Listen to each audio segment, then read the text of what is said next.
চিকিৎসকবৃন্দ তাদের security concern দিয়ে আজকে কর্মবিরতি ঘোষণা করেছিল। আমরা সেই লক্ষ্যে তাদের সিকিউরিটি এনশিওর করার জন্য বিভিন্ন অর্গানাইজেশনের সাথে যোগাযোগ করেছি। মাননীয় উপদেষ্টা মহোদয়ের নির্দেশ ক্রমে সকল সিকিউরিটি বাহিনী যারা আছে, নিরাপত্তা বাহিনীর সদস্য, সেনাবাহিনী সহ সবাই আমাদেরকে এনশিওর করেছে তাদের সদস্য সবাই এখানে তাদের কন্ট্রিবিউশন থাকবে। প্রত্যেকটা বাহিনী, সেনাবাহিনী, বিজিবি, পুলিশ, আনসারের মধ্যে আপনারা জানেন আমাদের এখানে যে এমবডিড আনসার আছে অলরেডি, এবং এর সাথে আমাদের ব্যাটালিয়ান আনসার তারাও যুক্ত হচ্ছে। আমাকে বিজিবির আনসার হেডকোয়ার্টার থেকে বলা হয়েছে তাদেরও একটা প্লাটুন মানে আমাদের সাথে যোগ দিচ্ছে আজকে। তো কাজেই আপনারা জানেন এই 5টা বাহিনীর মানে সমন্বয়ে আমরা আমাদের চিকিৎসককে সিকিউরিটি নিশ্চয়তা দিয়েছি, এবং আমি এখানে উপস্থিত থেকে সেটা এনশিওর করব এবং আমাদের চিকিৎসকরা চিকিৎসা সেবা শুরু করবেন। এখনই এটা শুরু হবে, এবং এখানে আমরা আপনারা জানেন যে আমাদের চিকিৎসকদের কর্মবিরতি মানে কোনো অমানবিকতা নয়। ওনারা কর্মবিরতির মধ্যেও এইচডিইউ, আইসিইউ, আমাদের সকল ওয়ার্ডে যে ভর্তি রুগী থাকে, সিসিইউ, ইমার্জেন্সি অপারেশন এবং ইমার্জেন্সিতে যে আপনারা জানেন ক্যাজুয়ালিটি আমাদের হাসপাতালে, ইমার্জেন্সি এবং নিউরোসার্জারি, এই 3টা জায়গায় আমাদের 13 জন ডাক্তার এখানে ডিউটি করে। এই সব ডাক্তাররাই এখানে ডিউটি শুরু করবেন।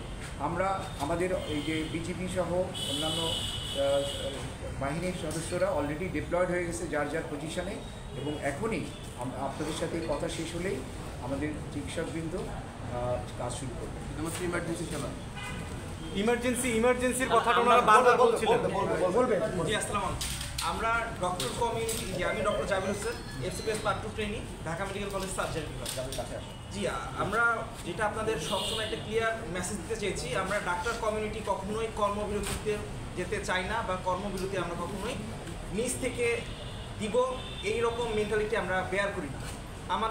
আমরা যখন কর্মবিরতিতে গিয়েছি একটা সার্টেন ইনসিডেন্ট এবং পরিবেশ এর ভিত্তিতে আমাদের আসলে এই কর্মবিরতিতে যাওয়া লেগেছে, কমপ্লিট শাটডাউনে যাওয়া লেগেছে। এবং একই সাথে আমাদের কিছু দাবি দেওয়া ছিল। আমাদের মাননীয় স্বাস্থ্য উপদেষ্টা স্যার উনি এসেছিলেন এখানে, এবং আমাদের এটি উনি ইনফর্ম করেছেন যে উনি যারা আমাদের ডাক্তারদের গায়ে হাত তুলেছে সেই সকল চিহ্নিত অপরাধীকে 24 ঘন্টার মধ্যে আইনের আওতায় আনবেন এবং মিডিয়ার সামনে আনবেন। এর প্রেক্ষিতে আমরা ম্যাডামকে কথা দিয়েছি, যদি ম্যাডাম তার কথা রাখেন তাহলে 24 ঘন্টার জন্য আপাতত আমরা ইমার্জেন্সিগুলোতে 1:1 সিকিউরিটি বেসিসে, মানে একজন ডাক্তারের পরিবর্তে সিকিউরিটির জন্য একজন করে পুলিশ বা আইনশৃঙ্খলা বাহিনীর লোকজন বা সদস্য থাকবেন। এই বেসিসে আমরা চিকিৎসা সেবা দিব 24 ঘন্টার জন্য, এবং এই 24 ঘন্টার মধ্যে যদি আশানুরূপ রেজাল্ট না পাই, রেজাল্ট ব্যাকও করতে পারে। তো একইভাবে এখন এটা আমরা আনন্দের সাথে জানাচ্ছি, যে খুশি মনে জানাচ্ছি আমাদের ঢাকা মেডিকেল কলেজে আমাদের দাবি দেওয়া এই বিষয়টাই মেনে নেওয়া হয়েছে। এই জন্য 24 ঘন্টার জন্য আমাদের ডাক্তাররা শুধুমাত্র ইমার্জেন্সি ডিপার্টমেন্ট রান করবে, এবং আউটডোর এবং ইনডোর সেবা যেটা সেটা বন্ধ থাকবে। জি, ধন্যবাদ।